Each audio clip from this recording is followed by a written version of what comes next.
আলমোড়া 25শে জুলাই 1897। স্বামী বিবেকানন্দ স্নেহের মেরিকে চিঠিতে লিখছেন, অনেক কিছু লিখছেন। তার মধ্যে তিনি লিখছেন, ধর্মপ্রচারকের অল্প বয়সী হওয়া ভালো নয়। তোমার তাই মনে হয় নাকি? আমি কিন্তু তাই মনে করি, সারা জীবন ধরেই মনে করেছি। একজন বৃদ্ধের প্রতি মানুষ অনেক বেশি আস্থা রাখে এবং তাকে দেখে অনেক বেশি শ্রদ্ধা জাগে। তথাপি এ জগতে বুড়ো বদমাশগুলি সবচেয়ে মারাত্মক, তাই নয় কি? এই দুনিয়ার বিচারের একটি নিজস্ব নিয়ম আছে এবং হায়, সত্য থেকে তা কতই না স্বতন্ত্র। বেদান্ত ও যোগের সাহায্যে তুমি উপকৃত হয়েছ, এ কথা জেনে আমি খুবই খুশি। দুর্ভাগ্যক্রমে মাঝে মাঝে আমার নিজেকে সার্কাস দলের ক্লাউনের মতো মনে হয়।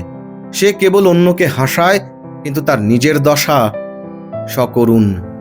আমাদের জীবনের ত্রুটি হলো এই যে আমরা বর্তমানের দ্বারাই নিয়ন্ত্রিত হই, ভবিষ্যতের দ্বারা নয়।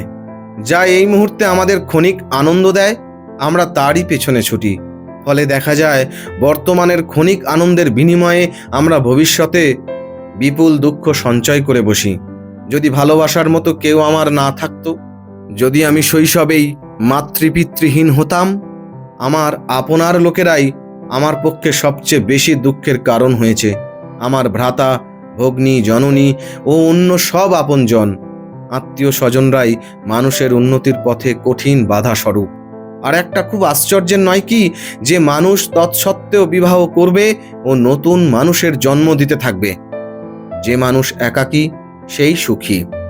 সকলের কল্যাণ করো, সকলকে তোমার ভালো লাগুক, কিন্তু কাউকে ভালোবাসতে যেও না। এটা একটা বন্ধন, আর বন্ধন শুধুই দুঃখ ডেকে আনে। তোমার অন্তরে তুমি একাকী বাস করো, তাতে সুখী হবে। যার দেখাশোনা করবার কেউ নেই এবং কারো তত্ত্বাবধান নিয়ে যে মাথা ঘামায় না, সেই মুক্তির পথে এগিয়ে যায়। আমার প্রকৃতিতে পুরুষের চেয়ে মেয়েদের গুণ বেশি। আমি সবসময় অন্যের দুঃখ বেদনা শুধুই নিজের মধ্যে টেনে নিচ্ছি, অথচ কারও কোনো কল্যাণ করতে পারছি না। ঠিক যেমন মেয়েদের সন্তান না হলে একটা বিড়াল পোষে, তার প্রতি সকল ভালোবাসা ঢেলে দেয়। তোমার কি মনে হয় তার মধ্যে কোনো আধ্যাত্মিকতা আছে? একদম না। এগুলি হলো জড় স্নায়বিক বন্ধন। হ্যাঁ, ঠিক তাই।